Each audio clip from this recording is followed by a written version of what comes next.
criticize my friends. But the superior, their psyops, I will criticize. Why do they do this? It's beyond my comprehension. They don't have to do this. The people want to know the truth. The young people want, the young kids want to know the truth. Give them the truth. So that's the answer. These are another intelligence. They're ahead of us. They've proven it. In only one simple reason. They can fly in space and we can't. So it boils down to that simple. How are you going to overcome that? We don't know anything about how. So we got to start with what we know. The little we know is the greatest gift they gave us, not the hardware.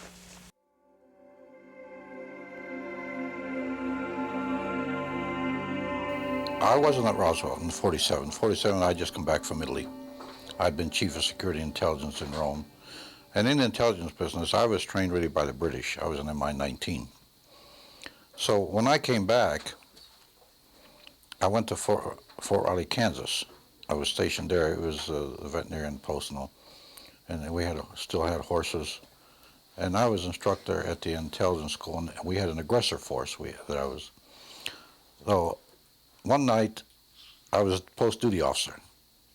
Post-duty officer means that I was in control. For that night, I was the one that checked all the guards, checked all security areas. In fact, checked the whole post. I was the duty officer that night. And I went to the veterinarian section, and a sergeant I knew very well was sergeant of the guard that night. I told him, Sarge, how's everything around here? And he said, fine, sir. I told him, they told me to be careful to watch this area because you have a sense of something sensitive here. He said, you want to see it, sir? I told him, yeah, let's go look. And I knew this sergeant he was a master sergeant.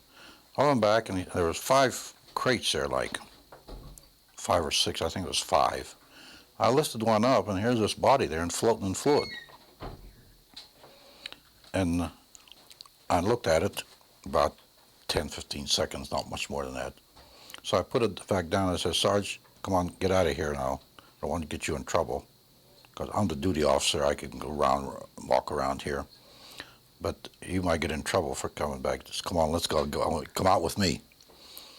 So we went out, and I told him, where did it come from, Sarge? He said, well, 5 trucks are coming through here from an airfield in New Mexico, and they're heading for Wright-Patterson Air Force. Now, in those days, there weren't all these big roads now. In those days, Route 40 was about the only cross-country route. And the route that they took was Route 40, going through Fort Riley, Kansas, and then up to Wright-Patterson Air Force. And I said, well, stay away from her, Sergeant. I don't want you to get in any trouble. I told him I can walk around and see. So, and I started to figure, what was that? First, I thought it was a child, because it was small. Then I looked at this head and all, right away, and this was only happened in a matter of seconds. Then I put the end back down, and the head was different, the arms were spindly, the body was gray. So right at that moment, I figured, I don't know what this thing is. So like in the intelligence business, I just better put it in the back of my head here and wait till maybe in the future I get corroboration so I can evaluate what it is. So I promptly forgot about it. 10 years later, I was down there, commanded the range in New Mexico, in White Sands, the Army missile firing range, in northern, right near Trinity site, my headquarters was. So my own radar started picking up items going 3,000 to 4,000 miles an hour in this area. I had pencil beam radars which locked on the target. And the boys told me at about 3,000 or 4,000 miles an hour, quick acceleration, they'd break the lock. And that was one of the best radars we had during the time. So every time that would happen, once I notified our headquarters, they said, oh, forget it, we're not interested. So I figured I won't tell them anything anymore. So every time that would happen, I'd tell the boys, bring me the tapes. Because all my computers and my firing had a tape which gave the whole firing sequence, and then we could check it after if anything went wrong, see? So I'd tell them, deliver the tapes to me personally, and I'd look them over, and yet what they told me was true. Then I left and went to Germany, and I started picking up the same things in Germany, 3,000 to 4,000 miles over flying Germany. Again, the pencil beam radar would lock on, and all the ones that would lock would break. Just before that, I was 4 years at the White House, and I kept getting reports there. But they were just reports. I mean, and they weren't actually cast in any sense that you put them in a file and keep them all together. They just were sporadic reports that came through. Of course, I had all the clearances, so I'd get them. Even code reports I used to get and all. And I did get one time a report that NSA was getting signals from space, which were not just space noise or or unscrambled or something you couldn't read. They were really very perfect and looked like something was guiding them. There was a real message, but we were never able to decode it. This was a very coordinated message. It wasn't space noise or jam or jumble mumble or anything like that, or just noise coming. It was a pattern. So the evaluation it might come from outer space, some beings, and I got that report when I was at the White House, because I had the NSA clearances and all. And when I came back, General Trudeau pulled me in. He had reorganized research and development from a secondary mission logistics to a very compact, good unit, about 3,000 officers. It wasn't too compact. And then I went. He made first when I reported in, I was a special assistant. Then he created the Foreign Technology Division about a week later and put me in charge of it. There I started getting the autopsy reports. I started getting other crash reports, the artifacts I got. And by that time I established, and I'd visited the site here. But when I came to research and development, which was 14 years later, by the way, I inherited all these artifacts, and I inherited reports, autopsy reports from Walter Reed Hospital. Now, Walter Reed, there was a laboratory there, which was our laboratory, and we financed. That's who did the autopsies for us. But we didn't leave any copies to them. All copies had to come back to us, because after all, it was our lab. We financed it all. So there I started getting indication, proof that a crash really happened here. Of course, then I kept it quiet for 35 years. I had an oath with the general, and I didn't reveal the names of people. Even he criticized me.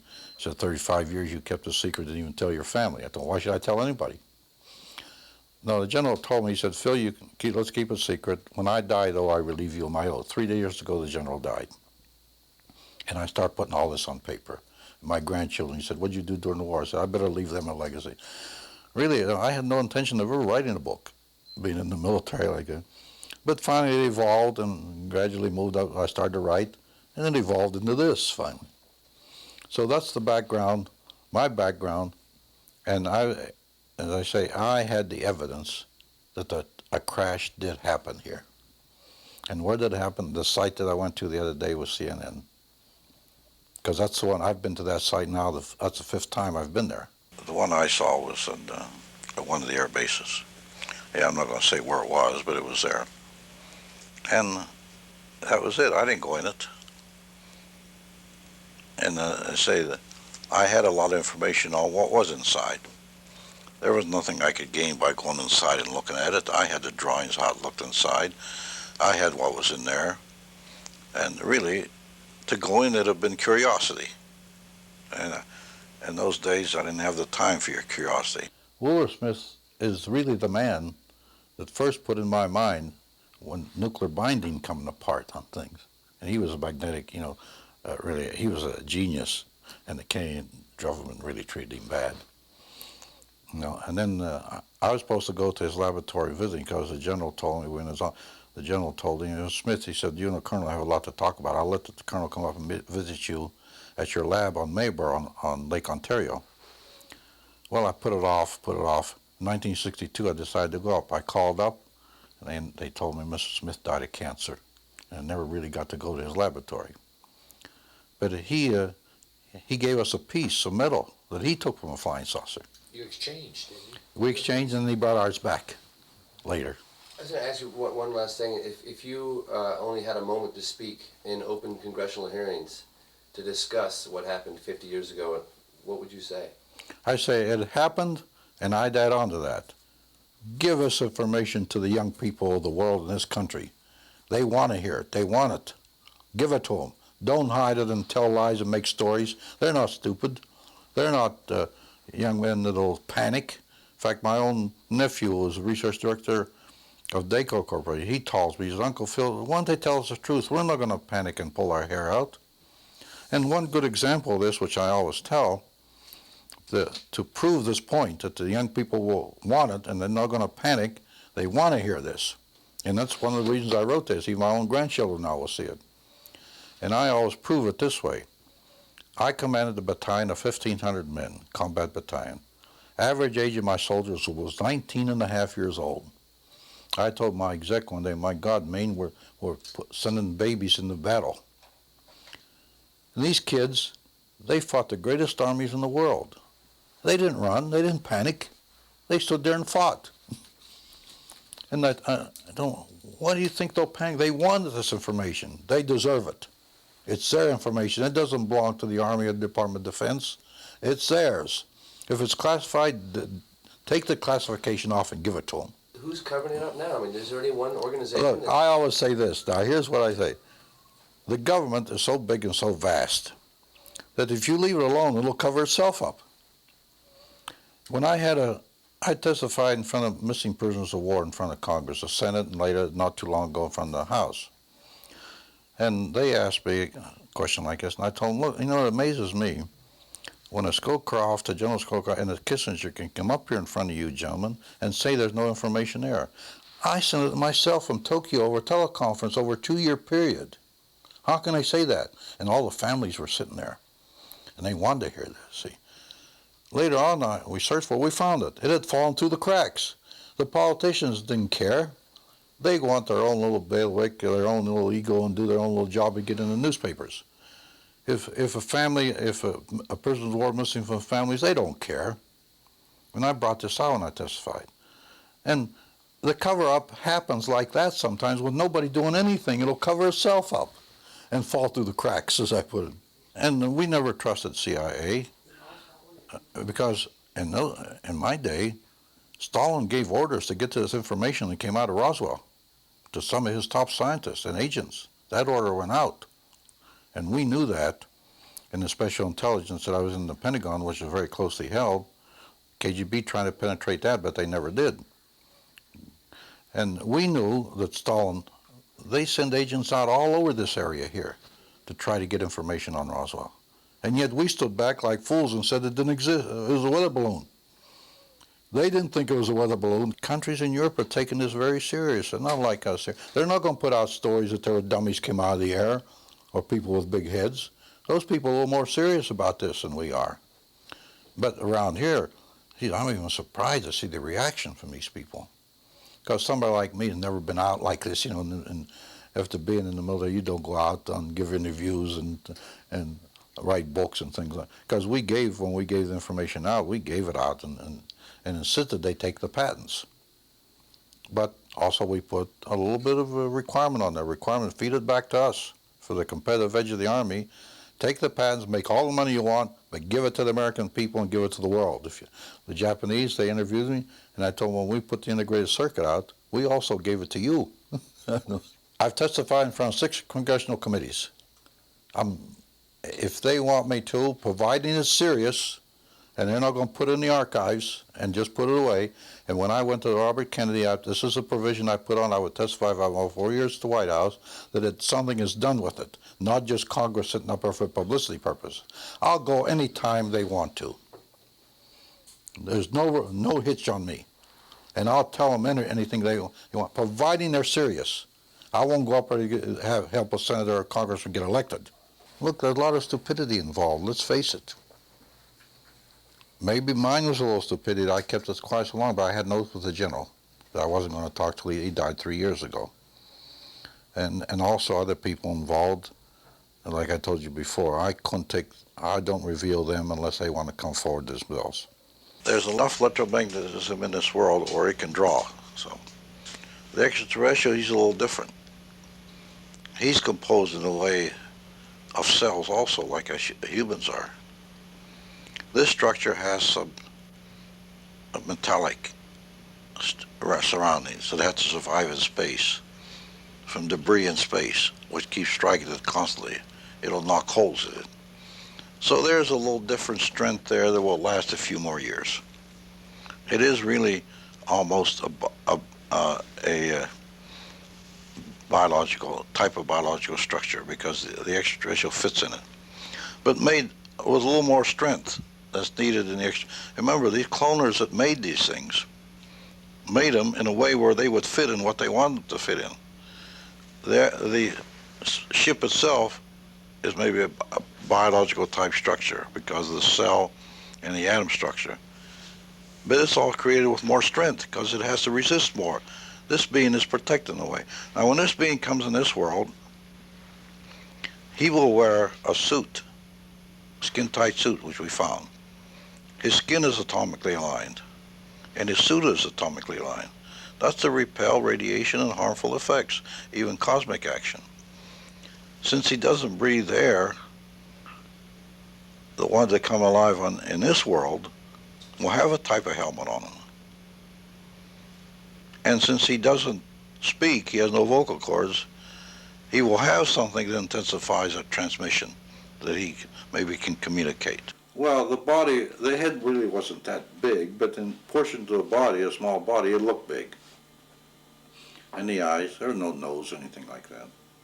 It had spindly legs. So that was about it, because I didn't have any autopsies. And I just put it off, because I figured, well, maybe someday I'll get corroboration and be able to evaluate. Later, I got my hands on the autopsy report in 1961 when I took charge of the Foreign Technology Division from Walter Reed Hospital, our own laboratory. So there I start putting it all together. What did you read in the autopsy reports? Well, the nature of the body inside. Because before that, I never knew that. They did an autopsy and they cut it open, all the brain and all, and the brain was different, and most of the body was different. But no nose, no mouth, no ears, no vocal cords, no digestive system, no sex organs. So then we came to the conclusion that it was a humanoid clone. So that's, and as I say, when I saw the body, there was nothing else to go on. Later on, though, I got the autopsy reports that experts had done, our own experts. Discretion part of valor, we just kept it to ourselves. Only certain people know about it, head to head, brain to brain, no paper trail. And we were able to accomplish something. Now, discussions with the German scientists, we had discussions. General Trudeau told me one day, it took us 5 years to fully develop a transistor that somebody else started, and the integrated circuit. If we didn't have the help, like Obert says, that we've been helped, and Smith said, the boys upstairs, it would have taken us 250 years. The message in my book that I like to see is that the younger generation look at this and see what we did and see the help we got from outer space, and these beings exist. And let the young people know that that's the future that they're going to be seeing and live with. And you got a good example. Mitchell already confirmed a lot of this. That's what I think the message of the book is, and what I like to see it do. Let the young people, we're old, we're going to be gone. Let those young people, they need this help. They're going to be the ones that carry it on. It's been right, only through our stupidity we didn't do it right.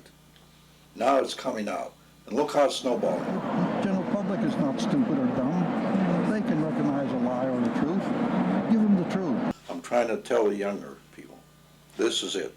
Not people like me, I'm 82 years old, what's it going to make to me? But these three, my little grandchildren, they got to know this. They're going to be living this in the future. Let them know how it started, where the seed came from. Intentional or unintentional doesn't matter. It came, that's all. Whether they gave it to us or not is not important. We got it, we had it. Whether they gave it to us intentionally or it was a mistake or something, that doesn't matter. We didn't really operate as a family unit, being open about our feelings. Everything was kept a secret, and so that was carried on, even my mother, and so it affected us as human beings, and when I graduated school, it was very difficult to interact with people because I felt that there was